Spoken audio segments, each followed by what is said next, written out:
Particular community के लोग होते थे ना, वही कम्युनिटी गवर्नमेंट को इलेक्ट करते थे। यानी फ्रेंच कम्युनिटी गवर्नमेंट को फ्रेंच इलेक्ट करेंगे तो वही है people belonging to one language community only, वही एक पर्टिकुलर कम्युनिटी गवर्नमेंट को इलेक्ट करते थे। दूसरा है कि एथनिक, किसी एथनिक का मतलब क्या होता है? एथनिक का मतलब होता है social division and shared culture. ठीक है। नेक्स्ट है पावर शेयरिंग का मतलब क्या होता है? What is power sharing? Is power sharing क्या है? इसमें डेफिनेशन नहीं पूछी, सिर्फ पूछा है पावर शेयरिंग क्या है। Power sharing is the very spirit of democracy. ठीक है। ये क्वेश्चन थोड़ा सा ट्रिकी है, बहुत सारे लोगों को लगेगा separation of power at different level, but separation of power का नहीं, डिवीजन ऑफ पावर। सेपरेशन का मतलब होता है अलग अलग तोड़ देना, बट वो डिवाइड करना पावर को, ये आएगा आपका, वो होता है पावर शेयरिंग। ठीक है। तो इसका आंसर है the very spirit of the democracy is power sharing. Notes में भी ये लाइन लिखी हुई थी। ओके। नेक्स्ट क्वेश्चन है कि एक पहले तो एक हॉरिजॉन्टल शेयरिंग ऑफ पावर और वर्टिकुलर शेयरिंग ऑफ पावर देख लेते हैं। मैं आपको दिखा देता हूँ। ये होता है horizontal power sharing. Horizontal power sharing का मतलब अलग अलग ऑर्गन में ना पावर बांटी हुई होती है। जैसे कॉन्स्टिट्यूशन होता है हमारा, इंडिया का कॉन्स्टिट्यूशन है जैसे, तो उसमें क्या करा होता है, पावर डिवाइड करी होती है तीन अलग अलग ऑर्गन में। हमारे इंडिया में तो तीन अलग अलग ऑर्गन है, और ये क्या करते हैं, तीनों के पास इक्वल पावर है, किसी के पास ज़्यादा किसी के पास कम नहीं है, और इसलिए आप चेक लगा के रखते हैं। जैसे कि मान लो क्लास में टीचर ने 2 मॉनिटर बनाए हैं। ठीक है। तो अगर एक मॉनिटर गलत काम करता है तो दूसरा उस पर चेक रखता है ना, और बैलेंस कर देता है। चेक और बैलेंस यही तो होता है। तो इसी चीज़ को आप इससे कोरिलेट कर सकते हो, इसी को कहते हैं हॉरिजॉन्टल पावर शेयरिंग। यानी अगर एक गलत करता है तो दूसरा उसे बता सकता है। ये होता है हॉरिजॉन्टल, और ये होता है वर्टिकल। वर्टिकल में क्या होता है, पावर डिवाइड होती है। सबसे ऊपर इंडियन गवर्नमेंट, फिर स्टेट गवर्नमेंट, फिर लोकल गवर्नमेंट आती है। और लोकल गवर्नमेंट कभी भी स्टेट गवर्नमेंट पे उंगली नहीं उठा सकती। वो गलत करे सही करे इतनी मतलब नहीं उठा सकती उंगली, कोई क्वेश्चन नहीं पूछ सकती, उसकी बात मानने से मना नहीं कर सकती। ठीक है। ये होता है वर्टिकल। वर्टिकल में पावर घटती जाती है, यानी इंडियन गवर्नमेंट, फिर यूनियन गवर्नमेंट, स्टेट गवर्नमेंट, और फिर लोकल गवर्नमेंट, इसके पास सबसे ज़्यादा पावर, फिर कम, फिर कम, फिर कम पावर। बट इसमें तीनों के पास इक्वल इक्वल पावर होती है। ये होता है हॉरिजॉन्टल और वो होता है वर्टिकल। ठीक है। चलो जी, क्वेश्चन अब देखते हैं क्या है कि विच of the following is an example of horizontal power sharing. Horizontal power sharing क्या होता है, अभी भी बताया, power sharing between the different organ of the government. ठीक है जी, इसी को कहते हैं। नेक्स्ट क्वेश्चन पे आते हैं हम। The community government signify. Community government किस चीज़ को सिग्निफाई करती है? कम्युनिटी गवर्नमेंट का काम क्या होता है? कल्चर, एजुकेशन और लैंग्वेज रिलेटेड इशू को सॉल्व करना। ये आपको ऑप्शन में, मतलब 1 मार्क के क्वेश्चन में मैंने बताया था। नेक्स्ट क्वेश्चन है कि power sharing is desirable. Power sharing important क्यों होती है? पावर शेयरिंग इंपॉर्टेंट होती है क्योंकि वो कॉन्फ्लिक्ट को रिड्यूस करते हैं, जो पॉसिबिलिटी ऑफ कॉन्फ्लिक्ट को रिड्यूस करती है। ओके। इसका जो नोट्स का लिंक है वो भी, ये जो क्वेश्चन है उसका लिंक भी नीचे डिस्क्रिप्शन में दे रखा है, आप से भी डाउनलोड करके देख सकते हो। ठीक है। एंड पहले खुद जवाब देने का ट्राई करना, जैसे मैं क्वेश्चन पहले पॉज करके वीडियो खुद आंसर देने का ट्राई करा करो यार। ठीक है। इससे आपको बढ़िया समझ आएगा। चेक और बैलेंस जो है वो, उसका क्या मतलब होता है? क्या वर्टिकल होता है? क्या वर्टिकल में हम चेक और बैलेंस कर सकते हैं? क्या आप इसमें चेक और बैलेंस कर सकते हो? चेक और बैलेंस नहीं कर सकते ना। स्टेट गवर्नमेंट इस पे चेक कर सकता है, बट क्या लोकल गवर्नमेंट इस पे चेक कर सकता है? चेक कर सकता है इसको? नहीं कर सकता है। या इंडियन गवर्नमेंट को लोकल गवर्नमेंट इंडियन गवर्नमेंट पे चेक रख सकती है? नहीं रख सकती। ठीक है।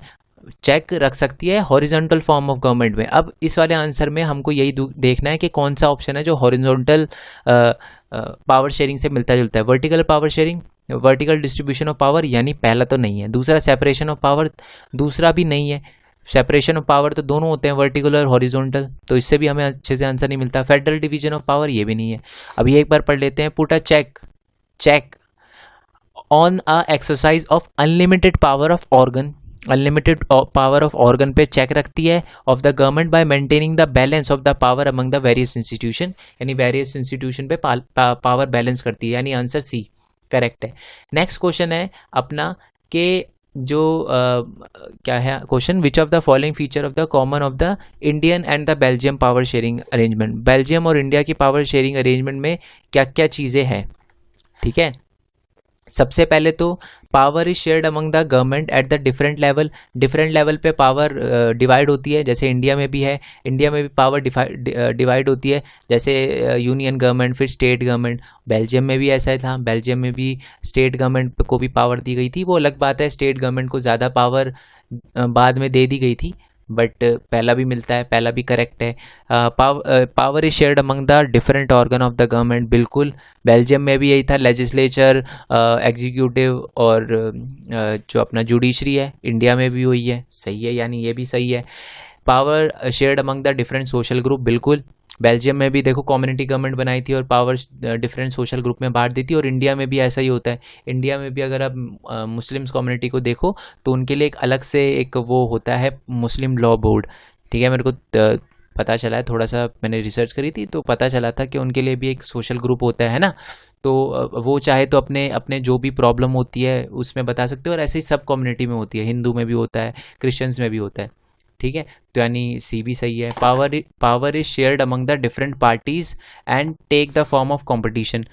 पावर जो होती है डिफरेंट पार्टीज के पास भी होती है और कंपटीशन भी रहता है, यानी चारों सही है, यानी ABCD चारों ऑप्शन करेक्ट है।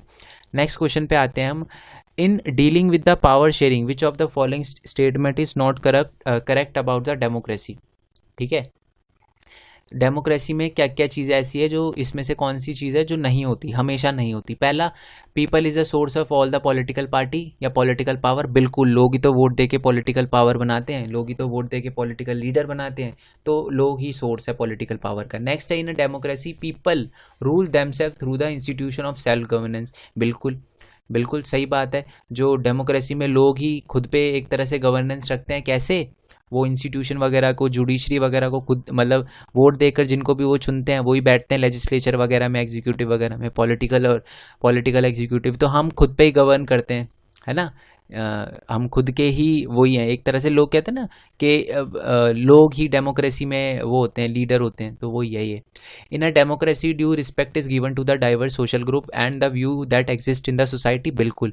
तीसरा भी सही है कि डेमोक्रेसी में डाइवर्सिटी की रिस्पेक्ट होती है। नेक्स्ट क्वेश्चन, नेक्स्ट पॉइंट है, यानी 1 2 3 तीनों सही है, यानी चौथा तो गलत होगा ही होगा, बट फिर भी एक बार रीड कर लेते हैं कि in a democracy if the power is decided to disperse, यानी पावर अगर बांट दी जाए तो it is not possible to take quick decision, यानी क्विक डिसीजन नहीं ले सकते। अगर पावर बांट दी जाए ना डेमोक्रेसी में तो क्विक डिसीजन नहीं ले सकते। ये पॉसिबल तो है बट ये हमेशा सही नहीं है। देखो जैसे कि अगर हम बात करें आज सऊदी अरेबिया में या जहाँ भी किंग और क्वीन का रूल है, वहाँ पर इतना क्विक डिसीजन नहीं लेते जितना इंडिया में लेते हैं। जैसे इंडिया में अभी कोरोना वायरस से रिलेटेड जो भी इशू है, इंडियन गवर्नमेंट ने, स्टेट गवर्नमेंट ने बहुत जल्दी लिया है, और यहाँ डेमोक्रेसी है, और जहाँ डेमोक्रेसी नहीं है वो भी इतनी जल्दी डिसीजन नहीं ले पाए जितना हमने लिया। तो इससे क्या पता चलता है कि ज़रूरी नहीं है कि डेमोक्रेसी में क्या कहते हैं हमेशा लेट ही हो डिसीजन। तो इसका आंसर है 4, यानी 4 जो है वो गलत लाइन लिखी हुई है। नेक्स्ट क्वेश्चन आते हैं कि a brief that the majority community should be able to rule in the country in whichever way it want by disregarding the wishes and the need of the minority, यानी जो majority है वो minority के जो needs है उसको fulfil अगर वो चाहे तो डिसग्रेड कर सकती है। इसको क्या कहते हैं, ये डेफिनेशन लिखवाई थी मैंने नोट्स में, मेजॉरिटेरियनिज्म। ओके जी, नेक्स्ट क्वेश्चन पे आते हैं। चेक और बैलेंस क्या होता है? नाम से ही पता चल रहा है चेक और बैलेंस। क्या बताया था चेक और बैलेंस? कहाँ लिखा? हॉरिजॉन्टल, ये लिखा हॉरिजॉन्टल। हॉरिजॉन्टल ढूंढो चेक और बैलेंस में, सिंपल। नेक्स्ट आते हैं कि विच of the following statement about the power sharing arrangement is correct. Power sharing arrangement में इसमें से कौन सी चीज़ है जो करेक्ट है?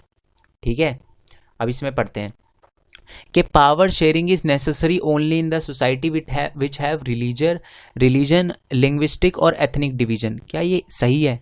ज़रूरी है पावर क्या उन लोगों में बंटनी चाहिए जो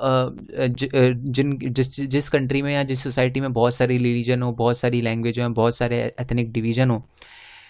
देखो यहाँ पर है ना एक वर्ड लिखा है ओनली, तो यहाँ इसी में बंटनी चाहिए पावर शेयरिंग। अभी हम बाकी पढ़ लेते हैं फिर आपको समझ आएगा। Power sharing is suitable only for the big country. Power sharing सिर्फ बड़ी कंट्रियों के लिए ही सूटेबल होता है, यानी ये तो बिल्कुल गलत है, क्योंकि हमने देखा कि श्रीलंका भी छोटी कंट्री और बेल्जियम भी बहुत छोटी कंट्री, अपने हरियाणा जितनी है, तो ये भी गलत है। नेक्स्ट है कि every society need some form of power sharing even if it is small और does not have social division. Power sharing हर कंट्री के लिए इम्पॉर्टेंट है, चाहे वो बड़ी हो चाहे वो छोटी हो, और चाहे उसमें सोशल डिवीजन हो या ना हो। ठीक है, अगर एक कंट्री है, जैसे कि एक कंट्री है मान लो कोई भी कंट्री अज्यूम करो हाइपोथेटिकली कि कोई कंट्री है जहाँ पर एक ही कम्युनिटी के लोग रहते हैं, सारे के सारे मान लो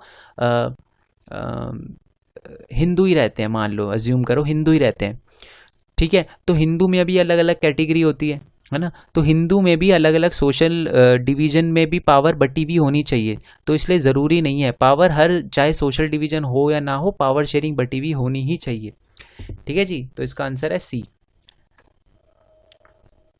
नेक्स्ट क्वेश्चन पे आते हैं कि कंसीडर करना है कि श्रीलंका में कौन कौन सा इसमें से सही है, ए बी सी डी, और ये दे रखे कौन कौन। मेजर सोशल ग्रुप और जो सिन्हाला थे वो 74% थे और तमिल स्पीकिंग 18%। एकदम करेक्ट लाइन लिखी हुई है, ये एकदम सही है, यानी ए सही है। नेक्स्ट है among the Tamil there are 2 sub group, Sri Lankan Tamil and Indian Tamil. ये भी बिल्कुल सही बात बोल रहा है। श्रीलंकन तमिल कितने परसेंट थे और तमिल जो श्रीलंकन तमिल और इंडियन तमिल कितने कितने परसेंट थे वो डिस्क्रिप्शन में बताओ आप मेरे को। 70% of the Christian who are both Tamil and Sinhala speaking. सही बात है, ये भी एकदम सही है। 7% वही थे ना, 74 और 18 और फिर 7% बचे वो क्रिश्चियन थे। ये भी बात एकदम सही बोल रहा है बंदा। D, most of the Sinhala speaking are Hindu. Sinhala speaking Hindu थे? नहीं यार, वो तो बुद्धिस्ट थे, हिंदू तो थे नहीं यार, मुस्लिम भी नहीं थे, बुद्धिस्ट थे। बुद्धिस्ट लिखा नहीं है, यानी डी गलत है। तो यानी आंसर क्या होगा, कौन कौन सी लाइन सही है, ए बी सी, ये सही है। नेक्स्ट आते हैं कि prudential reason of power sharing stressed on the fact. जो प्रूडेंशियल है, प्रूडेंशियल फैक्ट बताना। देखो दो होते हैं, एक तो प्रूडेंशियल होता है जो मेन इंपॉर्टेंट फैक्ट से रिलेटेड होता है, और एक होता है मोरल यानी जो किसी इमोशन वगैरह से या एक हाँ इमोशन कह सकते हो आप, उससे रिलेटेड होता है, स्पिरिट से रिलेटेड, ठीक है। तो ओके, तो फैक्ट से रिलेटेड, प्रूडेंशियल में हमें फैक्ट से रिलेटेड बात करनी है। तो it ensure the stability of the political order. Fact है, बिल्कुल सही बात है कि पावर शेयरिंग क्या करता है कि एक पॉलिटिकल ऑर्डर में स्टेबिलिटी लाता है, सही बात है। It reduces the possibility of conflict between the social group. Fact है, ये भी है। It give the fair share to minority. बिल्कुल फैक्ट है, सही बात है, फेयर शेयर देता है माइनॉरिटी को। अब पढ़ते हैं हम डी। 1 2 3 ए बी सी तो एकदम करेक्ट है, ठीक है। अब चौथे पे आते हैं, फिर हमें पता चलेगा कि सारे के सारे करेक्ट हैं या ए बी सी ही करेक्ट है। पढ़ो जी लाइन। इसमें लिखा है it is very spirit of the democracy which of the above statement are correct. ये है ना, नीचे आना चाहिए, ठीक है। यानी जो प्रूडेंशियल ये है कि power sharing stands on the fact that it is very spirit of the democracy. यार ये तो अपना जो मोरल हो गया ना, ये तो फैक्ट नहीं है।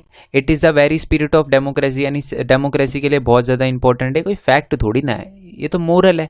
तो यानी A B C is correct, only A B C, ये रहा A B C is correct, ठीक है जी। अब नेक्स्ट क्वेश्चन पे आते हैं। अब 1 मार्क्स को एक लाइनर आंसर है, ठीक है जी। Sinhala was recognised only official language bye.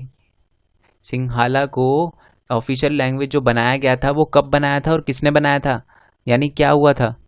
Act 1956 के एक्ट में ही तो सिन्हाला को एक ऑफिशियल लैंग्वेज बनाया गया था। The government of the entire country is usually called federal government, ठीक है। हमारे इंडिया में सेंट्रल गवर्नमेंट कहते हैं, बट उसे फेडरल गवर्नमेंट कैसे कहते हैं, ठीक है।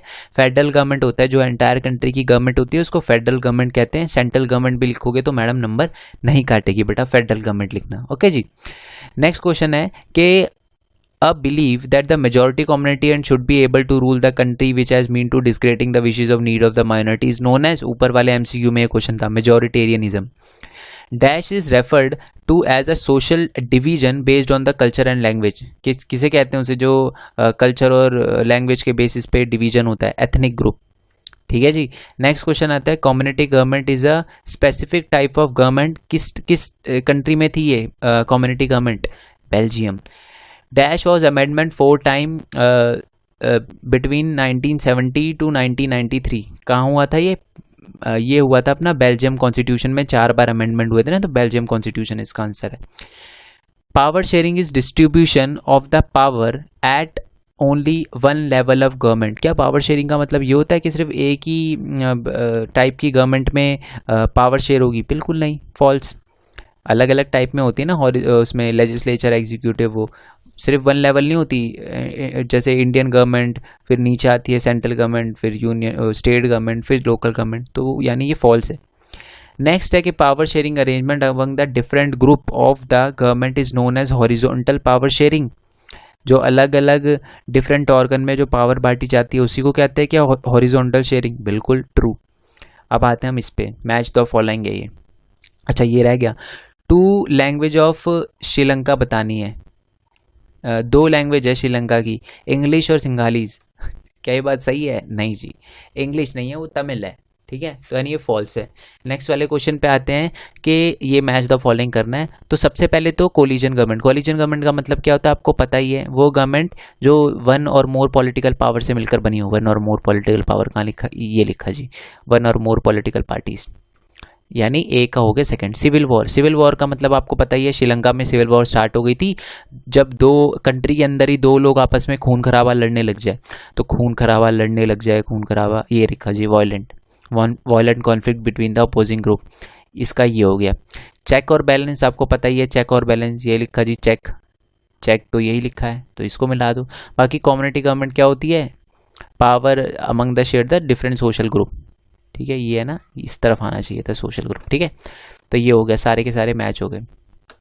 नेक्स्ट है कि कौन से कॉन्टिनेंट में है बेल्जियम, पता होगा आपको, पता होना भी चाहिए, बताया था मैंने, यूरोप में है। ओके, नेक्स्ट क्वेश्चन है कि नेम द कंट्री, बेल्जियम कौन कौन सी कंट्री के साथ बॉर्डर शेयर करता है। एक कंट्री का नाम बता दो वैसे तो, बट फिर भी नीदरलैंड, फ्रांस और जर्मनी बताया था, तो 3 कंट्री है, कोई भी लिख सकते हो।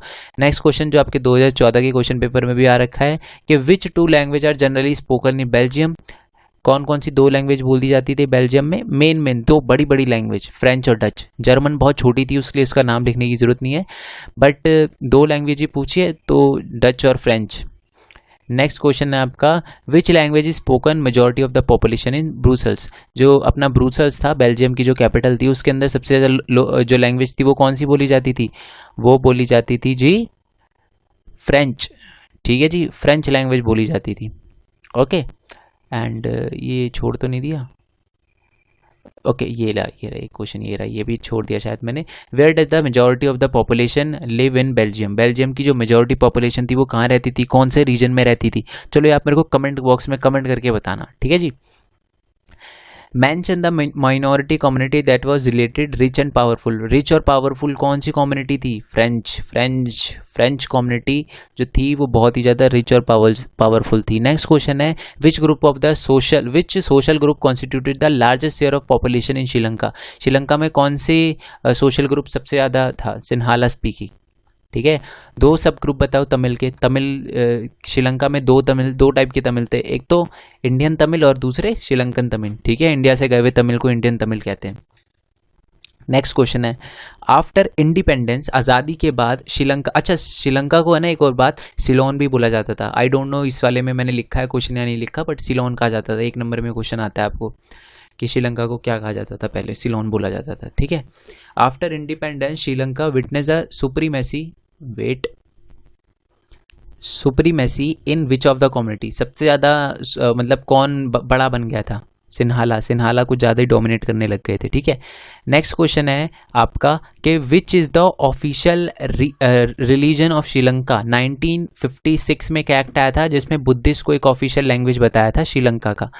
ठीक है जी, नेक्स्ट क्वेश्चन आते हैं आपका कि ये बताने हैं, which factor are responsible for increasing the alienation of among the Sri Lankan Tamil, Sri Lankan Tamil को एक तरह से अलग बेदखल मतलब क्यों समझने लग गए थे वो अपने आप को, क्योंकि 1956 में एक्ट आया था, श्रीलंका जो बुद्धिस्ट था उसको ऑफिशियल रिलीजन बना दिया गया, सिन्हाला को ऑफिशियल लैंग्वेज बना दिया गया, जॉब में ज़्यादा प्रमोट किया गया सिन्हाला को, इसलिए जो श्रीलंकन तमिल है वो अपने आप को एलियन ग्रुप से समझने लगे, मतलब अपने आप को अलग समझने लगे। अब ये तमिल इल्म क्या है, नेक्स्ट क्वेश्चन है आपका, व्हाट इज़ तमिल इल्म, ये एक नेशन था, अलग स्टेट था जिसकी डिमांड करी थी श्रीलंकन तमिल ने। ठीक है, श्रीलंकन तमिल ने डिमांड, यहाँ तमिलों ने कहा था उनको एक अलग इंडिपेंडेंट नेशन चाहिए, तो उसका ही नाम था Tamil Eelam. It was to be an independent state as demanded by the Sri Lankan Tamil. ठीक है, नेक्स्ट क्वेश्चन है आपका, how many times Belgium amendment the constitution, 4 बार, अभी थोड़ी देर पहले हमने पढ़ा था। थर्ड गवर्नमेंट का नाम क्या था बेल्जियम में, एक तो फेडरल गवर्नमेंट, दूसरा स्टेट गवर्नमेंट और तीसरा कम्युनिटी गवर्नमेंट। ठीक है जी। नेक्स्ट क्वेश्चन है कि कम्युनिटी गवर्नमेंट में और मेजॉरिटेरियन गवर्नमेंट में जो श्रीलंका के अंदर थी उनमें दोनों में क्या डिफरेंस था।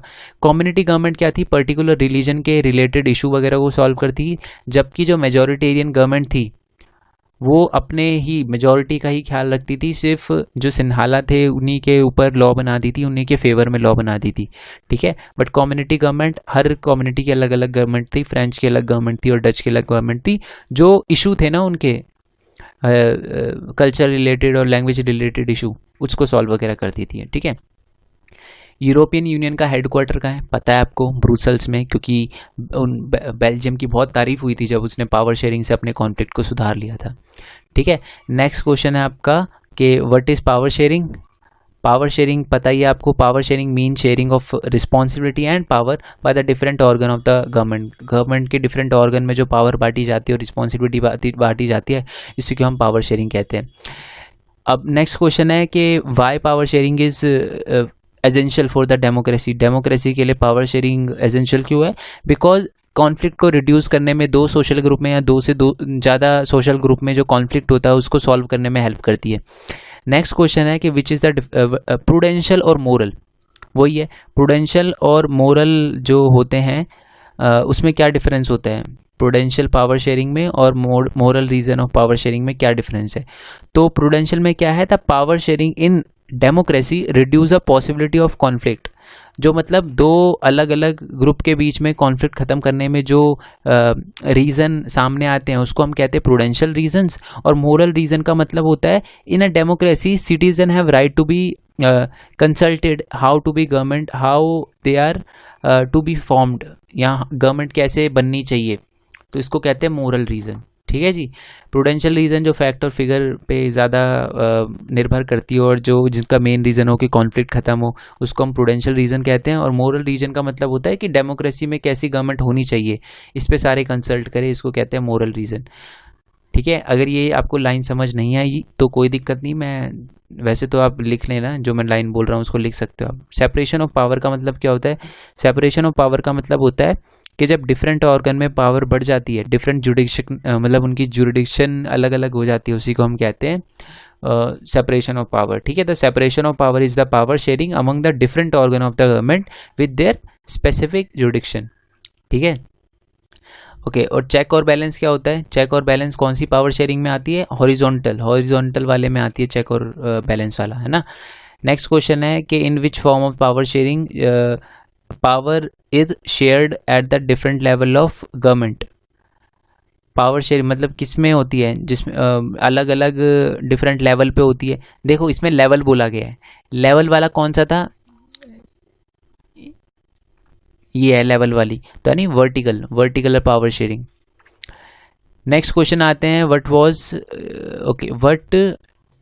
What does the federal division of power imply. Federal division क्या होता है? फेडरल डिवीजन का मतलब होता है यही है, ऊपर वाला ही, यानी जब डिफरेंट लेवल ऑफ गवर्नमेंट पे पावर डिस्ट्रीब्यूट की गई हो, डिवाइड की गई हो, उसको हम फेडरल डिवीजन ऑफ पावर कहते हैं। नेक्स्ट क्वेश्चन है आपका, the community government in Belgium is a good example of which of the power sharing. Social group sharing इसको हम कह सकते हैं।